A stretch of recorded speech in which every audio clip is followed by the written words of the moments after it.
Assalamualaikum warahmatullahi wabarakatuh.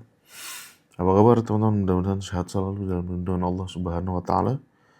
Kembali lagi kita ke Tadabbur Live setiap hari Kamis sampai Sabtu pukul 5 pagi waktu Indonesia Barat. Hari ini tanggal 24 Januari 2026. Nah, teman-teman, 2 hari yang lalu kita sudah membahas bahwasannya yang namanya materi, ya, yang namanya alam semesta ini itu materi-materi penyusunnya maksudnya ya. Alam semesta ini kan tersusun dari materi-materi gitu. Tidak mungkin materi alam semesta ini muncul dari ketiadaan. Itu nggak mungkin gitu ya. Kalau istilah kerennya tuh ex nihilo nihil fit gitu ya. Artinya dari ketiadaan mutlak itu ya nggak bakal muncul apa-apa gitu, ya. Dari kekosongan ya nggak mungkin muncul apa-apa. Logika yang terjadi di alam semesta begini ini gitu. Bahwasannya setelah kekosongan ya nggak akan lahir apa-apa. Nggak mungkin ada materi lahir dari kekosongan. Ya, dan itu sudah dikonfirmasi dengan salah satu teori termodinamika, hukum termodinamika pertama yang mengatakan tentang kekekalan massa dan energi. Ya, namanya massa dan energi itu tidak mungkin diciptakan dan tidak mungkin dimusnahkan. Dia hanya berubah bentuk saja. Nah, ini menjadi salah satu benturan gitu ya antara apa yang kita yakini dengan logika alam semesta gitu ya, dengan hukum-hukum alam semesta yang Allah sebut sebagai sesuatu yang hak gitu ya. Alam semesta beserta hukum-hukumnya ini Allah sebut sebagai salah satu yang hak. Di surat Al-Hijr ayat 85 Allah berfirman, "Wa ma khalaqnas samawati wal ard wa ma bainahuma illa bil haq." Artinya penciptaan alam ya, pola langit, bumi dan apapun yang di antara keduanya itu sifatnya hak gitu. Tidak mungkin ya itulah yang berlaku di alam semesta. Apapun yang bertentangan dengan alam semesta beserta hukum-hukumnya bisa dikatakan pasti salah gitu.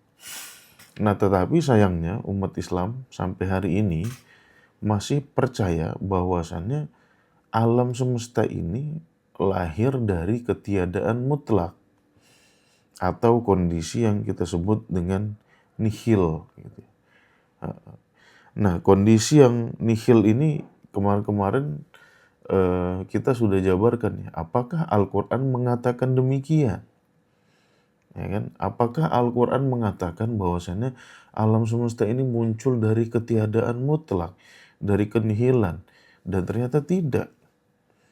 Tidak ada satu statement pun dalam Al-Quran yang mengatakan bahwasannya alam semesta ini lahir dari ketiadaan mutlak. Suka nggak suka, tahu nggak tahu, paham nggak paham, ya itulah faktanya. Makanya di 2 pertemuan kemarin saya menjelaskan secara runut, secara takwil, secara kronologis, bahkan secara semantik.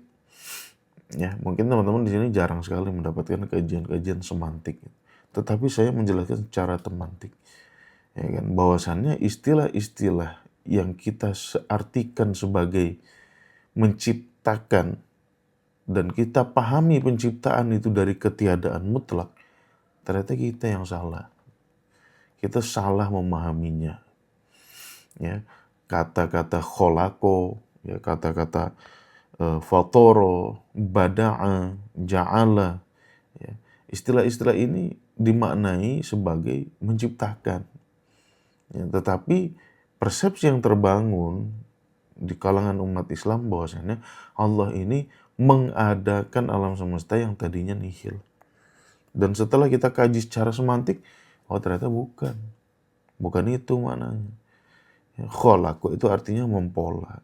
Fatoro itu artinya memecah. Ya. Bada'a itu artinya memulai. Yang dimulai adalah pola alam semesta ini. Ya, kemudian ja'ala itu artinya menjadikan. Tidak ada satu kosakata pun ya, merujuk kepada semantik bahasa yang murni tanpa ada intervensi dari pendapat pribadi kita gitu, yang mengatakan bahwasannya alam semesta itu diciptakan dari ketiadaan mutlak. Itulah standing point-nya Al-Quran. Ya, jadi suka nggak suka, ya kaum-kaum yang ta'assub tauhid itu, fanatik tauhid, awalnya hanya Allah, itu bullshit semua kalian. Ya, nggak ada benarnya pernyataan-pernyataan kalian. Itu hanya perkataan-perkataan orang yang kalian besar-besarkan dan kalian anggap itu sejalan dengan Al-Quran. Itu loh kesalahan fatalnya umat Islam. Lalu di mana tauhid? Ya kan, wow, ngamuk. Orang Quran bilang apa, kau bilang apa gitu. Quran tuh nggak ada satu statement pun yang mengatakan bahwa sana materi penyusun alam semesta ini dulunya nihil. Nggak ada. Oh, apa namanya, orang-orang yang tauhid, sok-sokan tauhid itu, ya, wah ini huwal awwalu wal akhiru, tanpa dia mau berpikir lagi gitu. Nah, coba lihat di surat Al-Hadid ayat 3. Nah, antum lihat baik-baik. Guru mulia, antum lihat baik-baik. Dialah Allah yang awal dan yang akhir. Nah, dia kan punya otak ya. Kenapa nggak memikir gitu? Kalau yang ada awalnya cuma Allah, ya, kemudian alam semesta ini hanya ada in between, resultantenya nanti yang ada cuma Allah lagi, artinya kan perbuatan Allah sia-sia, dodol. Itu yang pertama. Yang kedua, sama aja lu bilang Allah bohong. Karena Allah mengklaim surga kekal, neraka kekal. Ya, kita pun kekal di dalamnya. Nah, ini kekal-kekal apa maksud Tuhan? Bohong dong Tuhan. Ya. Nah, jadi kita sering sekali melontarkan pernyataan yang tidak koheren justru dengan ayat-ayat lainnya. Yang tidak koheren justru dengan teologi Qurani. Ya, kita mengklaim Tuhan omong kosong, bohong, sia-sia perbuatannya. Kita mengklaim Tuhan bohong karena ngatakan katanya surga kekal kholid gitu kan. Neraka juga kekal, kita pun ada di dalamnya kekal. Nah ini loh, coba dipikir gitu loh. Anda umat Islam hari ini tuh nyaman sebetulnya. Anda hanya perlu berpikir ulang, kemudian balikkan ke Quran. Sederhana kok. Ya. Rasakan keresahan yang Anda miliki sekarang. Sadari bahwasanya dalam akidahmu tuh ada yang gak beres gitu. Ya. Nah, cari ketidakberesan ini dengan menghubungkan diri ke Quran. Cari, menurut Quran gimana ya? Nah, setelah kita telusuri kemarin, ternyata kata-kata kholako, fatoro, bana'a, ja'ala, tidak ada satupun yang bermakna menciptakan dari nihilisme. Artinya huwal awwal wal akhiru bukanlah merupakan eksistensi Tuhan, yang ada cuma Tuhan, akhirnya yang ada cuma Tuhan lagi, yang lain hilang. Ya nggak gitu. Materi itu nggak bisa diadakan, tidak bisa juga dimusnahkan. Lalu apa yang dimaksud dengan awal wal akhir? Ya dalam konteks intervensi tadi. Tuhan itu ngerapikan sesuatu yang berantakan. Dan inilah yang tidak diterima oleh para teolog-teolog gitu ya, para ahli-ahli para teolog dari kalangan siapa? Ya sorry itu saya dari kalangan Nasoro. Ya dari kalangan Nasoro gitu ya. Nah, teman-teman, sebetulnya apa yang disampaikan Al-Quran justru kebalikan dari akidah yang selama ini kita yakini. Nah, penciptaan dari keadaan yang nihil, kemarin bahasa kerennya, ya, bahasa kampung saya, kita sebut sebagai creatio ex nihilo. Creatio itu artinya penciptaan, ex dari nihilo, dari ketiadaan. Ya. Lawannya atau versi Qurannya ya adalah creatio ex materia, penciptaan dari materi yang sudah ada, ya kan, seperti itu. Nah, Selain dari creatio ex nihilo dan creatio ex materia ini, ya, kalau creatio ex nihilo, ini untuk tambahan wawasan aja bagi kita ya. Kalau creatio ex nihilo itu penciptaan dari ketiadaan mutlak, dari kondisi nihil. Ya, kalau creatio ex materia itu penciptaan dari materi yang sudah ada lagi panteisme. Ya, kalau nggak salah kemarin Guru Isun udah sempat nyebut ini di live. Panteisme itu bahwasanya alam semesta dan Tuhan itu nyatu. Ya. Jadi sebelum ada orang Islam yang mengatakan ya ittihad lah, hulul lah, ya, bersatunya manusia dengan Tuhan lah, itu dulu udah ada panteisme duluan, gitu, ya. Sudah ada panteisme duluan, sehingga ya kita ikut-ikutan aja ngatakan yang punya akidah bersatunya Allah dengan alam semesta itu, gitu kan. Nah itu ada pada akidah panteisme, ya. Ada lagi akidah emanasi, ya, emanasionisme gitu. Apa itu emanasionisme? Ya yang mengatakan bahwasanya alam semesta ini muncul dari keluar dari Tuhan, seperti aroma yang keluar dari bunga. Pokoknya kacau balau. Ya, ini beberapa teori yang berusaha menjelaskan bagaimana munculnya alam semesta ini. Ya, seperti itu. Nah, lantas akidah yang dianut umat Islam ya kebanyakan justru yang creatio ex nihilo, ya kan?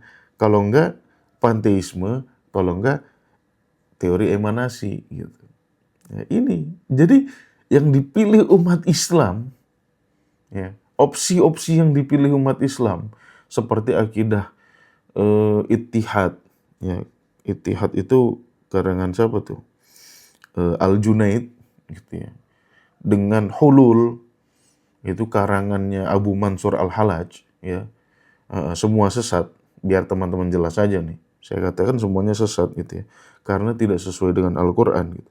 Tetapi 3 opsi inilah yang menjadi akidah umat Islam.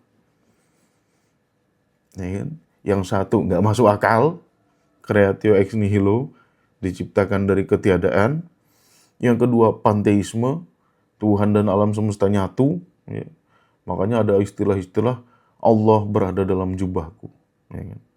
Atau ketika ada seorang sufi ditanya, aku mau ketemu sama ini gitu. Ya kan? Yang mau kau ketemu ini atau Tuhan gitu. Karena kita berada di jasad yang sama. Wah, nggak jelas tuh kan. Ya kan? Itu panteisme. Yang ketiga emanasi. Bahwasanya alam semesta ini keluar dari emanasi Tuhan. Seperti aroma bunga yang keluar dari bunga itu sendiri. Ini 3 ini yang dipilih gitu sama umat Islam. Bayangin aja loh. Yang creatio ex materia yang sudah jelas-jelas diyakini oleh ilmuwan-ilmuwan terdahulu, ya, dikonfirmasi oleh Al-Qur'an. Dan hari ini menjadi hukum termodinamika pertama, malah nggak dipilih. Ini kemana akidah kita nih ngarahnya nih? Ya, nggak jelas sekali gitu. Ya. Nah, creatio ex nihilo, penciptaan dari ketiadaan mutlak ini munculnya dari para apologet Kristen abad kedua. Ya, pencetus awalnya itu ada si Titian sama Theophilus. Gitu. Nah itu pencetusnya. Cuman pada akhirnya dijadikan karya oleh Santo Agustinus dari Hippo. Ya. Jadi nggak ada sebetulnya ilmuwan Islam yang setuju atau yang sepakat dengan creatio ex nihilo pada awal-awal ya. Semuanya tuh creatio ex materia. Tetapi entah nih muncul aliran tasawuf yang malah kacau balau gitu. Ya. Dulu saya sering live sama Guru Iswan setiap hari Ahad itu. Kita mau berantas akidah tasawuf gitu. Karena di Indonesia tuh gencar sekali tasawuf itu, khususnya di desa-desa. Ya. Kalau di kota tasawuf nggak laku gitu. kon iku opo rek gitu kan. Jelasin sesuatu yang aneh-aneh aja gitu. Ya, kalau tasawuf di Jakarta nggak laku. Gitu. Ya, tetapi lakunya di mana? Sono di kebun-kebun, di hutan-hutan gitu. Itu laku gitu. Untuk bodoh-bodohin orang pakai tasawuf gitu. Nah, ini munculnya Creatio ex nihilo dari Santo Agustinus ya. Melalui karangannya yang fenomenal namanya Confession. Jadi klaimnya itu bahwasannya ya Tuhan ini nggak cuma sekedar merapikan sesuatu yang chaos gitu ya. Maksudnya tidak sekedar merapikan materi-materi yang sudah ada yang dulunya chaos. Akan tetapi dia memunculkan, membuat baru, melahirkan materi-materi itu. Ya. Ketika ditanya sama orang-orang saintis gitu ya, gimana caranya tuh menghasilkan dari sesuatu dari kekosongan? Nah itu cuma Tuhan yang bisa. Gitu doang gitu. Ya, gitu doang penjelasannya tuh. Nggak ada penjelasan logisnya, nggak ada. Ya. Penjelasan secara ilmu pengetahuan, takwil, secara kronologis nggak ada. Ya. Sesederhana itulah Tuhan, hebatnya Tuhan itu seperti itu. Gitu. Ya. Nah akidah ini pada akhirnya juga ya eh, di diadopsi juga ya, diadopsi juga oleh teologi Asy'ari. Teologi Asy'ari. Nah, teologi Asy'ari ini justru menentang umat-umat Islam yang pikirannya benar. Gitu. Salah satunya tuh Ibnu Sina dengan Al-Farabi. Nah, for the information teman-teman, Creatio ex materia itu sebetulnya teori yang sudah dikemukakan oleh Aristoteles, gitu ya. Aristoteles teman-teman tahu lah, sering dengar lah. Dia salah satu filsuf dari Yunani, gitu ya. Nah, Aristoteles ini muridnya Plato, gitu, ya. Pendapat Plato tentang materi ini bahwasanya alam semesta ini merupakan refleksi, bayangan aja, ini nggak nyata. Ya. Aristoteles pusing dia kan, ini guru gue mabok apa gimana sih gitu. Orang benda real kayak gini kok dibilang bayangan apa gini, otaknya singit apa ya. Jadi Aristoteles komplain dia sama gurunya, ya kan. Plato itu menjelaskan bahwasanya alam semesta ini hanya bayangan gitu ya. Sedangkan Aristoteles tuh bayangan bahmu, kata Aristoteles gitu ya. Orang materi real kayak gini kok dibilang bayangan. Nah, Aristoteles ini yang mempercayai teori creatio ex materia, bahwasanya Tuhan itu hanya mengadakan perbaikan-perbaikan pada materi-materi yang chaos ini, ya, kemudian diyakini oleh beberapa ulama Islam, salah satunya Ibnu Sina dan Al-Farabi. Nah, teman-teman tahu sendiri yang namanya Ibnu Sina, ya, Al-Farabi, ya, Avicenna dengan Averroes gitu. Ini kan dua ilmuwan Islam yang logis gitu ya. Dua ilmuwan Islam yang menghasilkan ilmu pengetahuan yang bermanfaat untuk orang-orang setelahnya. Gitu. Diralat dengan Asy'ari. Nah, sialnya akidah umat Islam, teologi umat Islam hari ini tuh kebanyakan Asy'ari. Kita justru nggak ikut Ibnu Sina, nggak ikut Al-Farabi yang jelas-jelas ada tarikannya sama Al-Quran. Kita ngikut Asy'ari. Bahkan ustadz-ustadz nasional terkenal tuh ngakui, ya, Indonesia ini mazhab fikihnya Syafi'i. Ya, tasawufnya apa? Tasawufnya Ghazali, teologinya Asy'ari. Ya. Kau aja ngaku-ngaku sendiri bawa Indonesia, aku enggak kok. Ya. Nah, teori Asy'ari justru mengikuti teori creatio ex nihilo yang digagas oleh Santo Agustinus. Setelah itu, ya, Asy'ari, ya, salah satu yang memiliki akidah Asy'ari itu Imam Ghazali membuat buku namanya Tahafutul Falasifah, mabuknya para filsuf, gitu ya.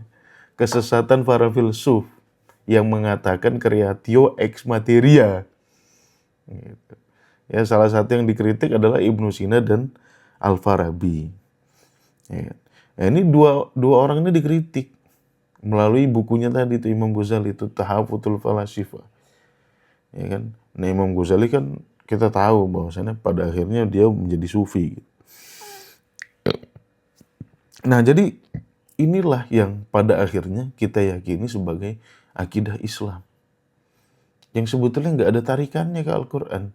Kalau kita mau fair, ya kalau kita betul-betul punya wawasan untuk eksplorasi Al-Quran, nggak ada tuh creatio ex nihilo. Ya, ngarang gitu kan. Ketika ditagih penjelasannya, ayo coba gimana kau jelaskan. Gimana materi-materi benda-benda ini muncul dari kekosongan. Enggak, itulah hebatnya Tuhan. Tidak bisa dijelaskan. Jadi udah ngarang gitu kan. Udah ngarang memfitnah Tuhan. Nah, itulah kacau. Makanya sampai hari ini ya, akidah itu menjadi benturan dengan ilmu pengetahuan modern. Ya, dengan teori hukum termodinamika pertama. Ya, dan itu logis, sangat logis hukum termodinamika pertama. Ya namanya materi ini nggak bisa diadakan. Nggak bisa juga musnah. Dia hanya berubah bentuk dari satu bentuk ke bentuk lain. Ya. Membentuk formasi, cerai lagi, bentuk formasi lagi, cerai lagi. Tergantung kalor yang dia terima. Gitu. Ya. Nah inilah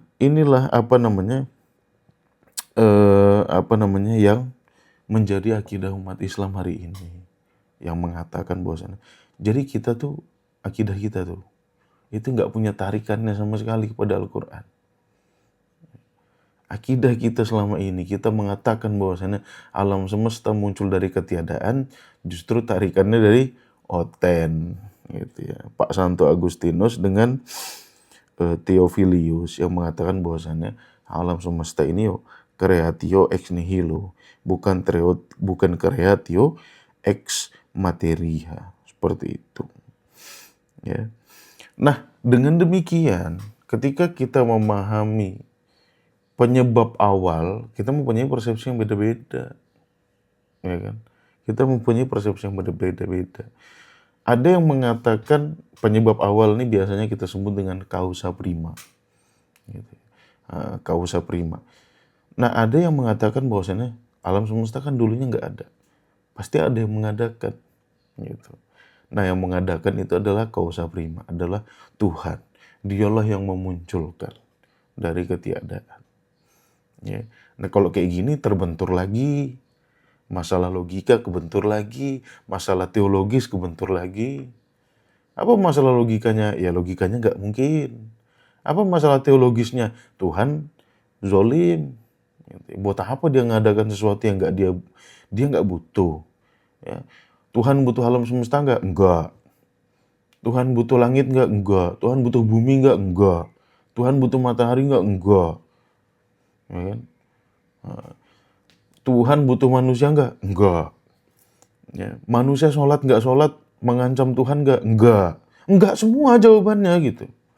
Manusia zakat nggak zakat mengancam Tuhan nggak? Enggak. Ya. Manusia puasa nggak puasa mengancam Tuhan nggak? Enggak.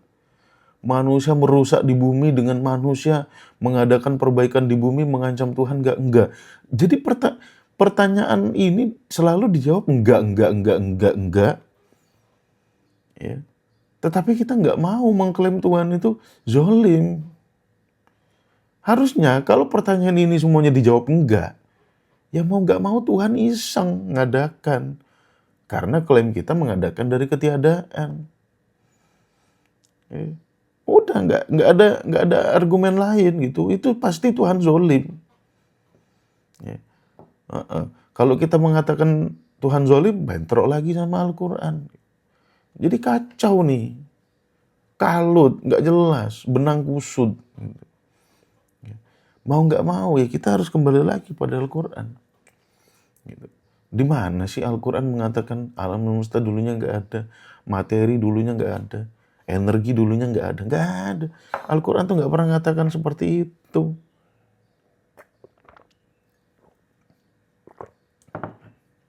Ya. Jadi muncul permasalahan logis, muncul permasalahan teologis. Akhirnya apa? Akhirnya orang-orang yang justru berkecimpung di bidang ilmu pengetahuan tidak lagi mau percaya dengan Al-Quran. Emang kenapa sih orang nggak percaya Al-Quran? Loh, bahaya untuk kehidupan manusia. Sekarang gini loh, teman-teman paham nggak sih? Quran tuh diturunkan buat apa gitu loh. Allah itu menurunkan wahyu itu buat apa? Itu untuk apa gitu. Ada manfaatnya nggak buat manusia? Jadi gini loh, manusia itu, ya kan, dengan keterbatasan pengetahuan dia nggak bisa menentukan atau mempola cara hidup yang baik di dunia ini seperti apa. Secara komprehensif, nggak bisa dia. Teman-teman tanya aja saintis-saintis itu. Kau punya nggak konsep moral yang universal? Nggak bisa dia nentukan. Ya. Oleh sebab itu Tuhan ngasih aturan ini. Ngasih aturan-aturan yang bisa berlaku universal. Semuanya tunduk kepada aturan itu. Nah, aturan-aturan cara hidup itu Allah sebut ad-din. Biar apa? Biar hidupmu tuh beres. Biar kau nggak tersiksa di dunia ini selama kau hidup. Ya. Biar yang satu bangsa nggak ngejajah bangsa lain. Biar satu orang tidak mencuri harta orang lain. Biar satu orang tidak menghilangkan harta orang lain, nyawa orang lain, suka-suka dia. Biar satu orang tidak menzolimi orang lain. Ya kan? Nah di sini loh Tuhan tuh pengen ngatur cara hidup kita. Dan sejauh yang saya ketahui sampai hari ini, siapa yang mempunyai supremasi untuk ngatur kehidupan manusia siapa? PBB. Ya. Lihat kelakuan PBB kayak gimana. Di PBB ada hak veto 5 negara. Lihat kelakuan 5 negara itu kayak gimana gitu. Itulah cara hidup kalau diserahkan kepada manusia. Nggak jelas gitu. Oh PBB menjaga perdamaian. Lah kalau yang 5 veto itu nggak setuju sama putusannya gimana? Ya. Kalau yang 5 negara yang punya hak veto itu suka-suka dia gimana? Ya. Presiden negara orang lain diculik. Ya. Suka-suka aja tuh. Ya. Nah, kalau TikTok ini Cina, mudah-mudahan nggak marah deh. Ya. Presiden negara lain diculik. Ya kan? Nah ini gimana ceritanya gitu. Jadi sejauh yang saya perhatikan sampai hari ini tahun 2026, nggak ada konsensus manusia yang bisa dengan fair mengatur kehidupan manusia di dunia ini. Nggak ada. Ya. Negara mana yang nggak chaos? Ayo. Negara mana sih yang nggak pernah terjadi kekacauan tuh? Semua pernah terjadi. Dan dalam konteks kehidupan global ini, ya, aturan mana yang bisa kita ikuti sebagai aturan universal? Kacau semua gitu. Disinilah Tuhan ngasih aturan.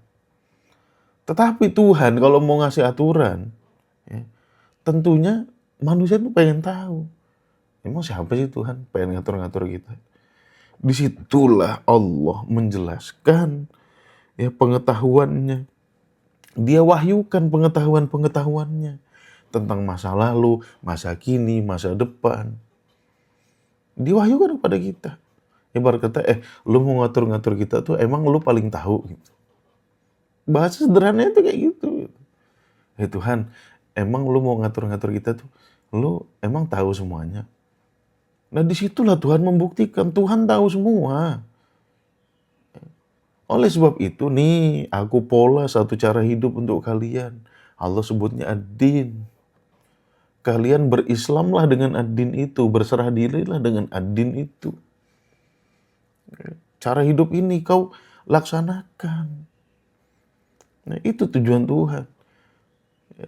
Dan ketika Allah ngasih tahu ya pengetahuan Dia kepada kita, mewahyukan pengetahuan-pengetahuan Dia kepada kita, tentunya pengetahuan-pengetahuan itu bersifat hak. Nggak mungkin salah. Dan sampai detik ini, sejauh kami mengeksplorasi Al-Quran di Tadabbur Institute, ya nggak ada satu statement Al-Quran pun melanggar hukum-hukum alam. Nggak ada.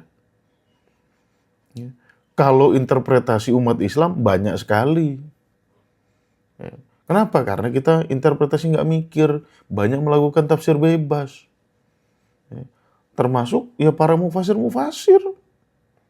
Semalam pengajian Guru Iswan, saya baru membahas tentang kaum Samud, kaumnya Nabi Soleh, ya kan? Nah, dulu ya saya dengan guru Iswan juga, kita tuh taunya unta Nabi Soleh keluar dari batu. Gitu. Kita taunya dulu kayak gitu kan. Teman-teman pun diceritakan gitu kan di pengajian-pengajian kan. Unta Nabi Soleh keluar dari batu. Bener nggak? Bener nggak? Coba jawab di kolom komentar. Unta Nabi Soleh keluar dari batu atau lahir dari batu. Bener nggak? Ada yang pernah dengar nggak? Coba jawab di kolom komentar. Bener ya? Sering dengar ya? Ah, betul ya? Pasti teman-teman pernah dengar. Ya. Nah, semalam juga Guru Iswan nanya sama saya. Aku nggak tahu, mungkin aku kelewatan. Ada nggak sih ayat Quran yang bilang unta Nabi Soleh itu keluar dari batu? Karena saya pernah eksplorasi, saya bilang, nggak ada guru. Nggak ada kan, kata Guru Iswan. Iya nggak ada itu. Nah aku pun nyari nggak ada tuh benda. Di mana Allah bilang unta Nabi Soleh keluar dari batu? Gitu. Ya kan? Oke. Mungkin kalau kebiasaan mufasir kita kan ngambil dari Bible kalau nggak ada di Quran gitu kan. Ya kan? Ibnu Katsir, Tobari, itu kan biasanya ngambil dari Bible. Gitu. Oke, nah karena nggak ada turib, kata Guru Iswan, karena nggak ada di Quran tuh, aku coba cari di Bible. Gitu.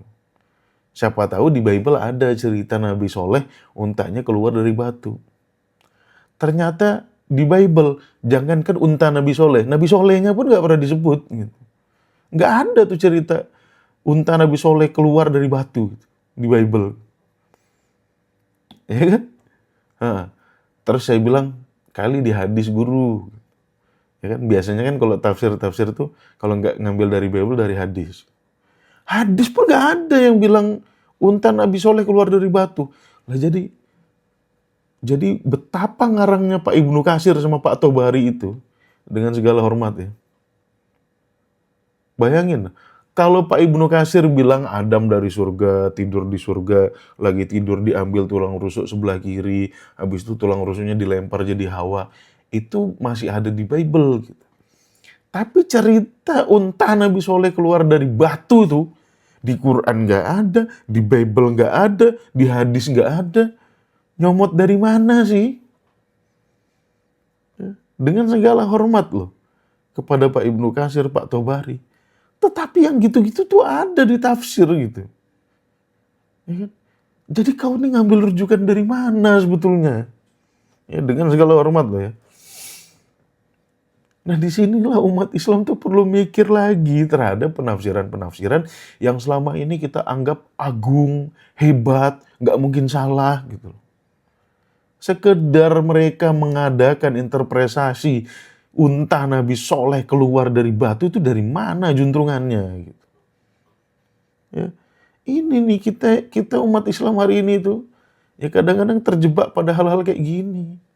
Kita terjebak pada apa kata orang yang mengatasnamakan Nabi, apa kata orang yang mengatasnamakan Tuhan. Jadi Tuhan sama Nabi itu cuma dijadikan embel-embel doang. Untuk apa? Untuk ngesahkan perkataan dia itu. Ya sebetulnya nggak ada juntrungannya ke Tuhan, nggak ada juntrungannya ke Nabi. Bahkan ke ajaran-ajaran sebelumnya pun nggak ada. Tiba-tiba kita didongengin. Unta Nabi Soleh keluar dari batu. Dari mana, Rek? Ya, kalau saya tanya ChatGPT atau Gemini itu memang secara eksplisit tidak disebutkan.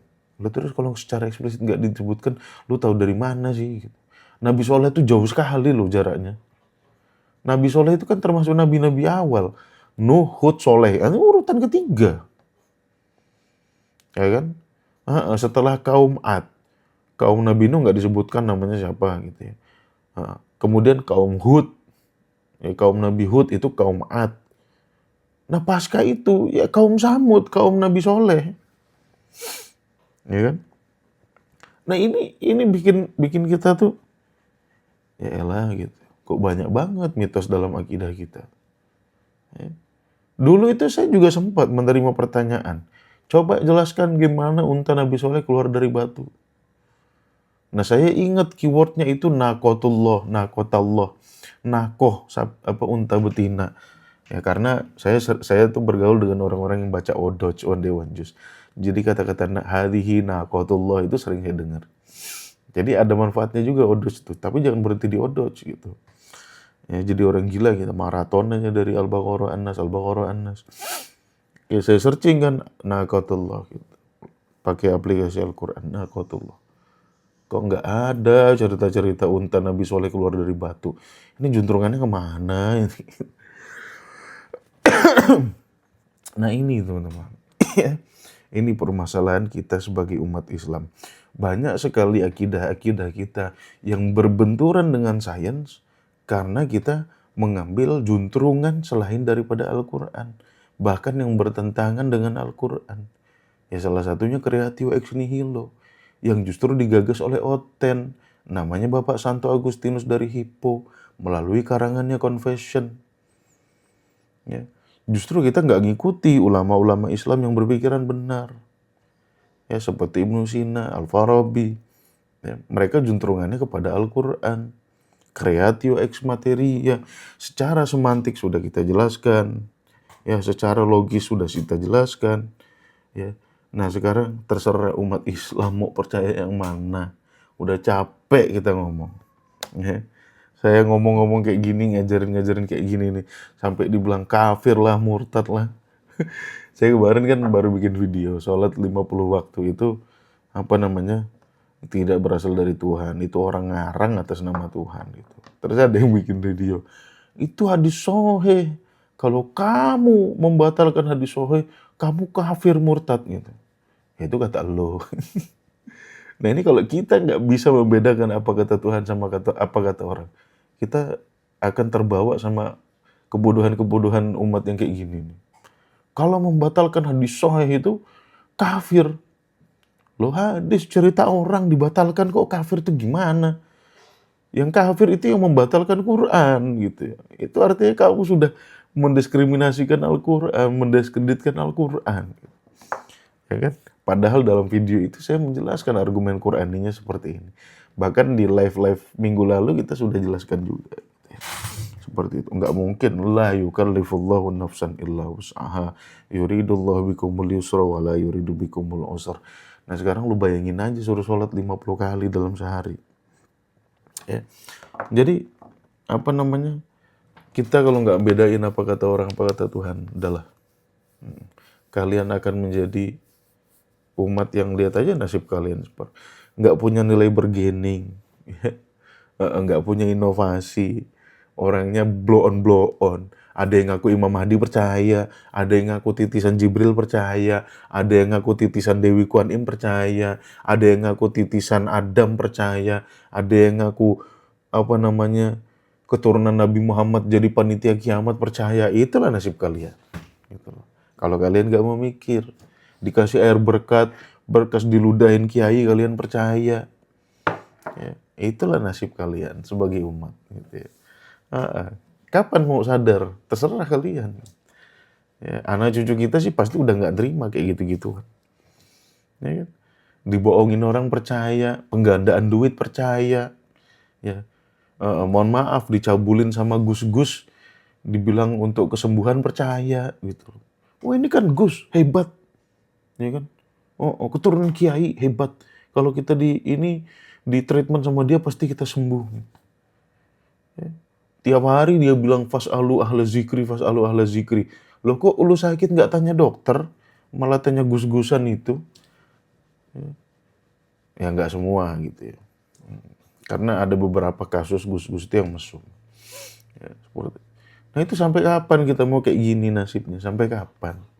Ya. Nah sekarang kalau kita yang kena oke lah, anak cucu kita yang kena gimana? Anak cucumu yang ditipu gimana nanti? Ya. Anak cucumu nanti yang dicabulin sama gus-gus cabul itu gimana? Ya. Anak cucumu nanti yang ditipu, hartanya dikuras habis-habisan sama orang-orang itu gimana?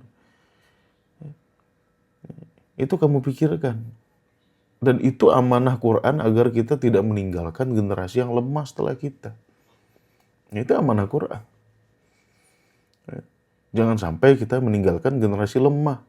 Generasi yang dikasih ini loh, ada air mujarab, kalau diminum bisa pintar gitu.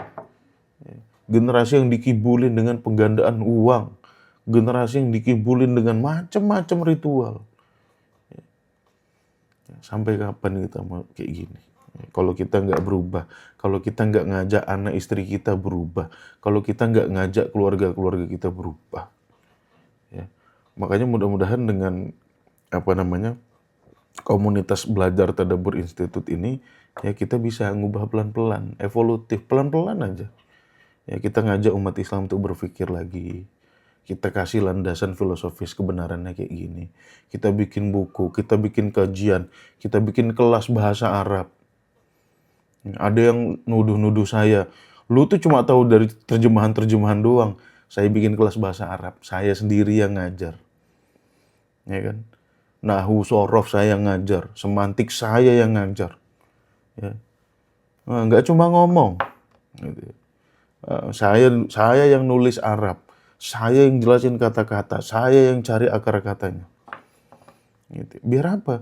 Biar teman-teman percaya sama saya. Gitu. Bahwasannya saya ini nggak ada maksud menyesatkan umat. Saya hanya pengen umat kembali kepada Al-Quran. Biar apa? Biar nasibmu ke depannya lebih baik. Biar anak cucumu ke depannya lebih baik. Nggak gampang ditipu orang. Nggak gampang ditipu kelompok yang ngaku panitia kiamat. Nggak gampang ditipu oleh kelompok yang ngaku-ngaku wali. Kalau Allah pengen nurunkan bencana, izin dulu sama dia. Kalau kita yang ketipu, nggak apa-apa. Tapi kalau anak cucu kita, apa nggak sakit hati kita? Saya nggak bisa bayangin kalau anak saya masuk pesantren ditipu sama gus-gus cabul itu, saya nggak bisa bayangin. Dengan dalih-dalih keberkahan, saya nggak bisa bayangin betapa sakitnya saya gitu. Ketika anak-anak saya yang kena kayak gitu nanti. Ya. Makanya kita melakukan pembetulan akidah biar apa yang kita yakini itu sesuai dengan Al-Quran. Makanya slogan kita back to Quran. Oke, udah dulu ya teman-teman ya. Selamat berakhir pekan. Oke, mudah-mudahan minggu depan kita bisa rame lagi ya. Nah, insya Allah nanti sampai bulan Ramadan kita akan terus bahas tentang benturan antara ilmu pengetahuan dan akidah kita. Yang mana itu perlu dibetulin, kalau enggak ya kita nggak maju-maju jadi umat Islam. Apa yang kita yakini ternyata mitos. Gitu. Oke? Wabillahi taufiq wal hidayah. Assalamualaikum warahmatullahi wabarakatuh. Jumpa lagi di kelas bahasa Arab hari Senin sama Ustaz Imam Subagja jam 19.30 di akun Tadabbur Institute.